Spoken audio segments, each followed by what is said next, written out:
Hi everybody, it's Megan here, the Healing Foods Coach. Thank you. Welcome back to my channel. And I really do, as always, I appreciate, that you've taken time out of your own busy days to follow me and watch my videos and support me on this channel. So thank you for that. Okay, so today's topic is all about why it's important to give ourselves recovery time when we are getting into exercise, especially those of us who maybe did not for a long period, and why recovery time is not only is it necessary for our bodies to function optimally and not burn ourselves out, but why it's one of the greatest gifts we can give ourselves. And let me begin this by stating I am terrible at doing it for me. Okay. I'm really great at advising that to everyone else, you know, um, but it's a lot hard for me to take my own advice. And that's crazy because it still applies to me. I'm not an exception to the rule. Okay. I need to give myself time to recover as well. So what am I talking about? Well, if you guys caught my little video yesterday, I actually ended up doing a load of walking. I think I did altogether about 5.5 miles, just to the doctor's office and home, through town and back, or well, through town and back, yes, but also I went to the local swimming pool at our sports complex here, and I went swimming for the first time in about 15 years. Swam 10 laps, which was amazing, and I felt energized and I felt fantastic, and I'm so glad I did it. It helped. I had swim goggles that have my prescription in them, so I could actually see the bottom of the pool, which I've not experienced since I was about 10, or 11 before my eyes started to get bad. Certainly not since I've needed glasses. And more importantly, I could see the other people in the pool, so I wasn't swimming into anyone or hitting walls, which is important. Okay. But by the time I had finished swimming my 10 laps, walking back home, so I think it's about just under 2 miles to the swimming pool to walk, and of course to come back. So that's about 4 miles, maybe just a little over 4 miles altogether, as well as the 10 laps and the fact that I had already been out before in the day. So I worked my body really hard, and I had all the endorphins going, but I felt great. Like I wasn't speed walking. I wasn't trying to push myself. It was just getting out, walking around, getting to the pool, getting in the pool, which was a huge victory for me, as I shared with yesterday's video. But I knew two things. One, that I would I would come down from the endorphin rush, and I would definitely sleep well last night, which I did. I had a great sleep. I was in bed by 10, and I think I was asleep within 10 minutes or so, something like that. So I was definitely, pleasantly, wonderfully exhausted from all the good exercise I did yesterday. But I also knew that I would have to really take today and maybe even tomorrow to let my body recover. Now, as much as I understood that intellectually, that I would need to give my body time to recover, because again, I've not been swimming, like properly swimming, in 15 years. So I was using muscles I've not used in a very, very long time, making them work for a change. And it felt great. There's the part of my brain that says, oh, if this felt really good today, let's go back the next day and the next day. And part of my personality is it's got to be everything or nothing at all. I've got this all or nothing mentality, which, for example, when I was deciding I was going to start keto, and then when I went from keto to carnivore, in both of those instances, my brain was like, I'm in. That's it. I'm doing it. I'm all in. Get the crap out. Get the junk food out today. Cut it out. That's it. We're done. Nope. Gonna go to a carnivorous way of eating. I'm going to cut out all the starchy carbs. As you guys will know from my other videos, I didn't eliminate all of the vegetables right away, although I did get them all out 2 weeks into keto. But for me, I was off the fruits, I was off the junk, I was off the processed sugars, I was off the seed oils and all the crap. Right then, right there, I was committed. I was not going backwards. And so that all or nothing mentality for me was great. And I think in that type of situation, it's super helpful and super beneficial because I had to get those things out of my diet. I had to. They were making me feel awful. Okay. I had to get rid of those things. And I knew if I tried to moderate and kind of, slowly reduce things little by little, I would never get around to it. I would have stayed addicted to the sugar and the carb and the junk and the crap, and it never would have happened. Okay. At all. So that all or nothing mentality, and that's in that regard, was helpful, was super beneficial. And sometimes people have to have that approach when they want to start following a more carnivorous way of eating because, like me, they can't moderate. One bite becomes the entire package of something. One day of a cheat becomes a week, becomes a month, becomes why are we bothering to diet now? Let's just eat what we like. It's bad for us. We feel terrible, but let's just keep it going, right? And again, that's where I was at, which is why all the binging, all the purging, all the restricting never made any difference because I went right back to eating the garbage once I stopped. Okay. So an all or nothing mentality is what I needed to get my butt in gear and give up all the processed crap, get out all the starchy, horrible, highly refined carbs, and then eventually all the plants so that I could heal, so that I could feel better. And that worked. When it comes to me allowing myself to have time for recovery from any sort of physical exertion, I have this weird response to it. I'm either like, no, that can't be right. I'm somehow not carnivore if I'm feeling tired after exerting myself physically, which the one has nothing to do with the other. And I get that intellectually. And I'm sharing this because this was something that I used to have to battle through for a while. And it was only, again, super recently when I realized, wait a minute, this is not helping me. Pushing myself to do 7 miles at once for a total of 10 to 12 a day was far too much for me. I went beyond the point of having some calm, enjoyable kind of strolling kind of walking to help loosen up my SI joint, get it, feeling good, to doing too much, going too far in that extreme, and then making it sore. So as I've shared in some other videos, I still have what's called SI joint dysfunction. And if you don't know, the SI is just the really short way of referring to your sacroiliac joint. It's the joint that connects the iliac part of your pelvic bone to your spine. Okay, so at the bottom of your lumbar area, the lower part of your back is called the lumbar area. Then there's a section of bone called your sacrum. And then just below the sacrum is where your coccyx is, your tailbone. Okay. And on either side of the bone of the sacrum are these two joints. And that's what attaches.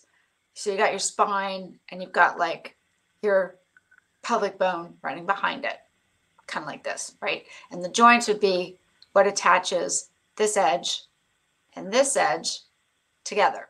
That's what holds the spine into your pelvic bone. And so it's critical. It's super important because, of course, it gives you the ability to, like I'm doing now, to sit up. It gives you the ability to move and either lay on your back or stretch on your side. It's what allows you to bend and shift your positions, to bend over, to bend down, to walk, swimming, all of that stuff. If you significantly injure that area, it makes it more difficult because you're going to have pain there. So it's a small, very small area, right? But it takes on so much of the force of energy from our bodies. So it's what supports us when we sit, and we need it to function in order to stand, move our legs, all those sorts of things. And it's what takes the energy from our upper bodies and allows it to pass through to the lower body. So it's what allows the energy of the body to be moved down into our hips and legs for movement.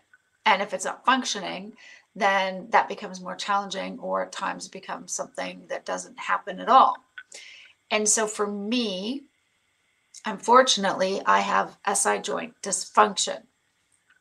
And from what I have been able to piece together based on what different orthopedic consultants have told me, and what I've seen from rheumatologists as well as a physiotherapist, what's basically happened is when my disc bulged out between my L4 and L5, between the lower vertebrae of my lumbar area of my spine, so right towards the bottom of that, when that disc bulged out, it actually had enough force that it caused my pelvic bone to tilt.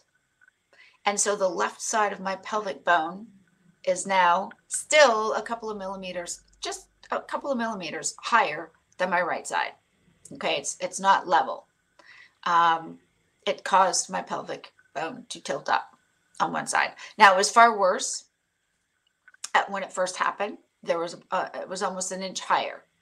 And thankfully, as the disc retracted, as I was healed, as I've had some physiotherapy and adjustments done, like not chiropractic type osteopath adjustments, it helped put me back into a more normal position.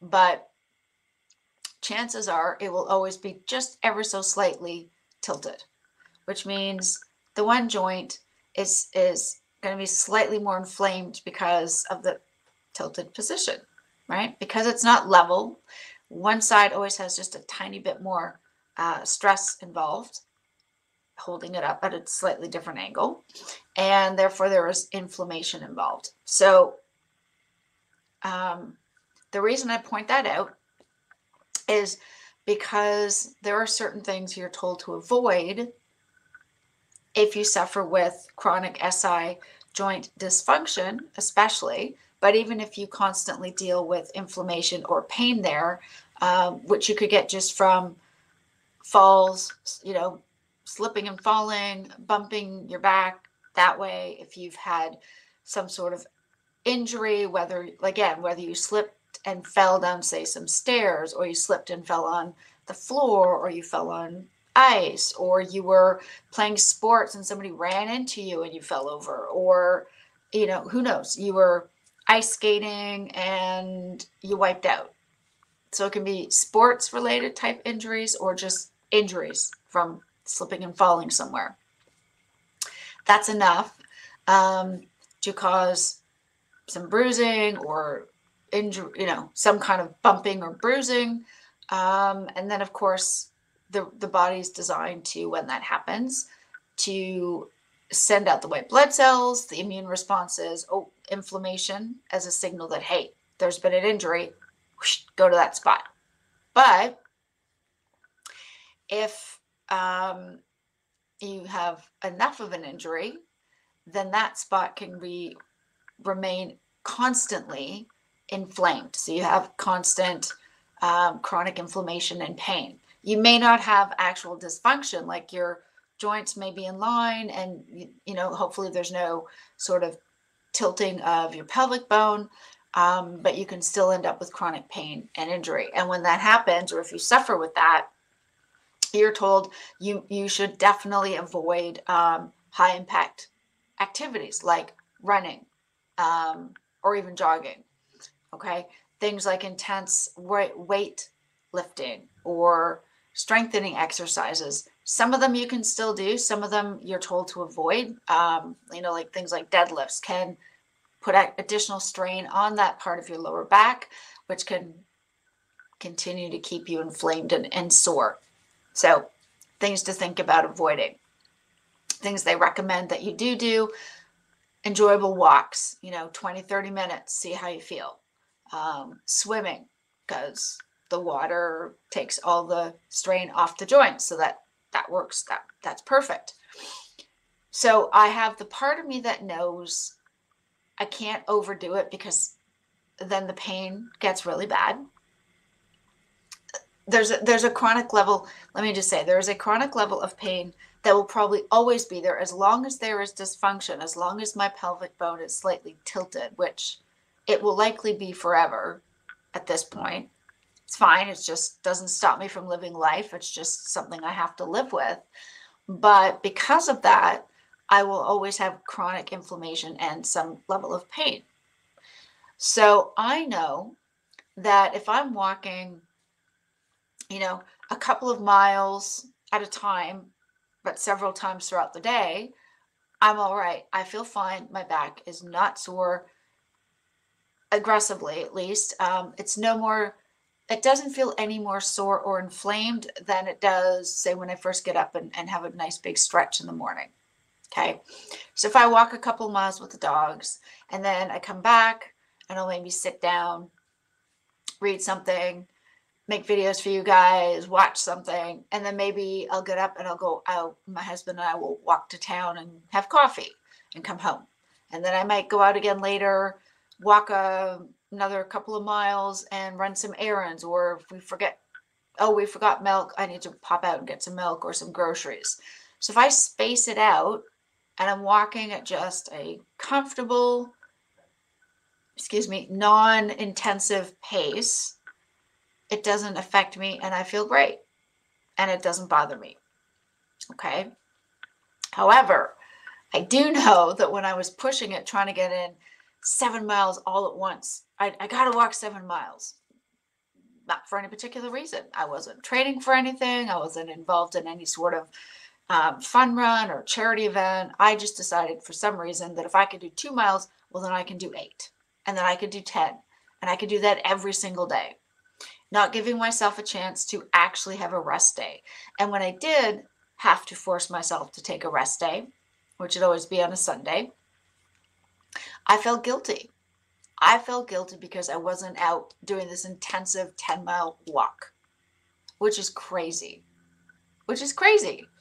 One, because I was stressing out my body. I was trying to force it to walk these distances at a really fast pace, which, by the way, for like the first 4 or 5 days, not a problem. But when I was doing that every week for several months, I did start to notice I was carrying weight around my belly. My weight had crept up by a few pounds. As soon as I cut that out, as soon as I stopped with this intense, stressed state of overdoing the walking and pushing myself harder than I should have, and making myself do it because I decided I had to, wow. When I started to calm myself and let the cortisol levels come down, that little bit of weight that had crept up came off. I was still eating about the same thing every day, but that over-exercising was not helping me. And I think for many of us, it doesn't help us either. So here I was, knowing yesterday that I was probably going to feel tired by the end of the day, by the evening, and I did, and I was. But today, when I woke up and I just felt like I don't want to do a whole lot, I need to make myself rest. I have to do this. I have to take time and not do anything. And that was actually the greatest gift that I gave myself. I walked the dogs earlier today.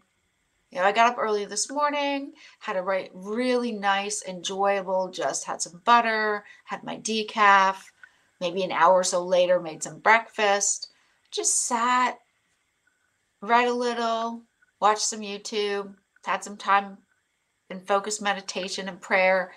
And then I got up and got going with my day. And you know what? I still had some of those guilty feelings running through my brain. But for the first time in a long time, I chose not to give in to them. I just decided to accept the fact that I was giving my body the time it needed to recover. Again, I do like to walk a lot and I feel great when I do it, but I'm not in any sort of competition. I'm not training for an event of any kind. I'm walking because I can, and I'm so grateful I can. But I can easily feel at times, and again, this is just my inner voice that I'm trying to quiet a little, yelling at me saying, well, if you can walk for 10 minutes, then you should be walking for at least an hour. I don't know where that comes from. I don't, honestly. But that isn't what's good for me. Now, for some people, like I know there's people out there like Kelly Hogan and others who love to walk, and they walk loads and loads and loads. And that's amazing. Now, obviously, she didn't start out one day and just suddenly do 30,000 steps from zero. She worked up to it, and she does it because she likes it. So that's the other thing. Is if you're not going to enjoy it, don't even bother, right? But for me, I loved the feeling I had being able to be in the pool and go swimming. And I am going to be going back. But I realized I don't need to structure my life so that I'm in the pool. I have to go 5 days a week. Says who? Even if I get in 1 day a week, it's fantastic. I walk a lot. I swim at this point 1 day a week. That's enough because I want to feel energized. I want to get my activity levels up, but I also don't want to get myself to a place where once again I'm over exercising, I'm burning myself out, and my systems will crash, because that can happen too. So sometimes the absolute greatest gift we can give each other is actually giving ourselves time to properly recover and heal. And so I'm so glad that I did that today.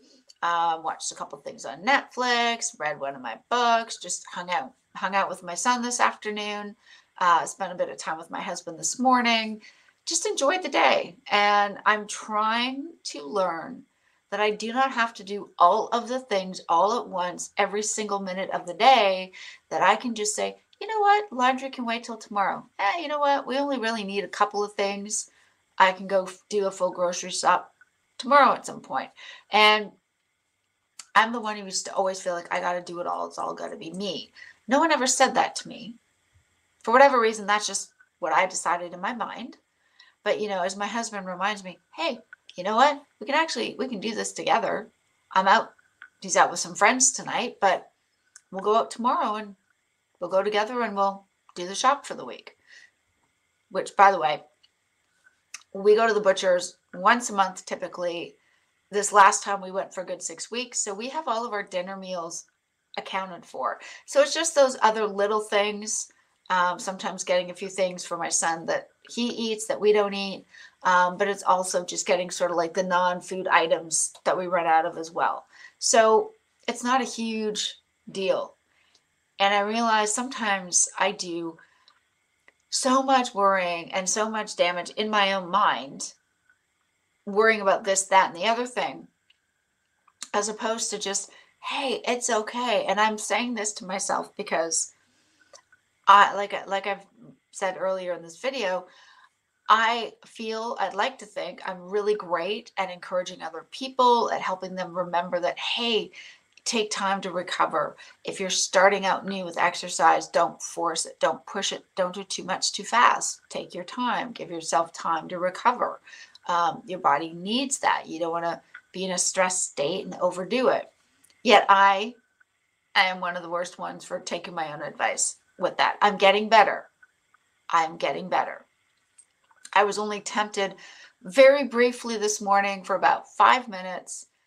My bathing suit was dry. All my stuff, like my toiletries for the pool, I keep in a separate backpack so that I could just grab it and go.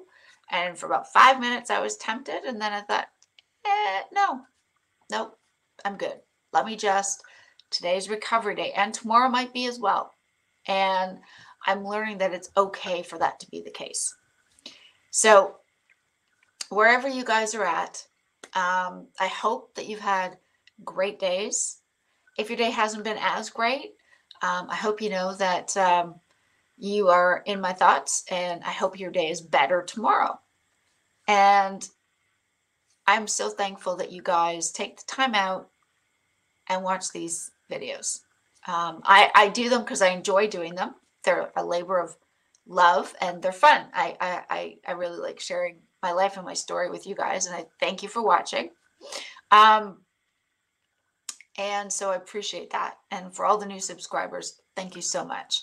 So I hope wherever you are at in this journey, whether you are just starting a more carnivorous way of eating, whether you have been doing it for a while, whether you have not yet started exercising, but you're thinking about it and you're not quite sure what you can do or what you should do, if I may say one thing, it's just please give yourself time to recover and to heal, and try as much as you can to love yourself through the process. And it's hard, believe me.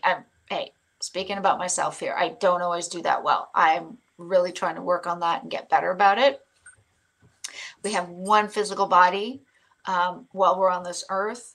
Let's try to honor it and take care of it. And if you have those days where, you just don't feel like doing anything, I mean, please continue to make better food choices, of course. But if beyond that, you don't feel like doing much, that is okay. And I'm saying that, and I say it and I mean it, because I've had to mean it for myself today. So thank you guys very, very much for all your support. And I really, really, really do appreciate it.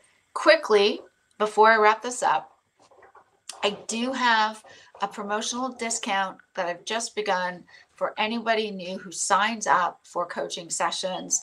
There is a discount on the initial assessment fee. So if you're interested, if you're hoping to get some one-to-one coaching and support, please go check out, please go and check out the website, www.healingfoodscoach.com, and you can book your session there.